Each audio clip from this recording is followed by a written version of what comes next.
এই গানটোৰ কথা মই ক'ম কিন্তু দেই এই গানটো ইণ্টাৰেষ্টিং যে কোনো ল'ৰাই নিলিখে মোৰ মনৰে কল্পনাত তুমি জেতুকা হোৱা না কিন্তু সাধাৰণতে ছোৱালীয়ে লিখে যেতিয়া ছোৱালীয়ে জেতুকা লগায় কিয় লিখা হ'ল বা কিয় গোৱা হ'ল I don't know' it's a new kind of writing মোৰ মনৰে কল্পনাত তুমি জেতুকা হোৱা না মোৰ প্ৰেমৰে থাপনাত তুমি তুলসী হোৱা তুলসী কিন্তু সদায় ছোৱালীয়ে পূজা কৰে মই উল্টাকৈ লিখিছোঁ উল্টা মানুহ যে এইটো আচলতে ৰিলিজৰ আগতেই চবেই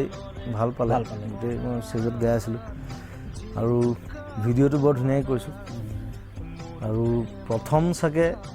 আইফোনত কৰা ভিডিঅ' এইটো আচ্ছা মই ৰিলিজ দিয়া নাই এতিয়ালৈকে কিন্তু গোটেই ভিডিঅ'টো মই আইফোনত কৰিছোঁ ইটছ এন আইফোন ভিডিঅ' আইফোনত পইচা দিব লাগে আচলতে আইফোনৰ পাব্লিচিটি হৈ গৈছে য়েছ অফক'ৰ্ছ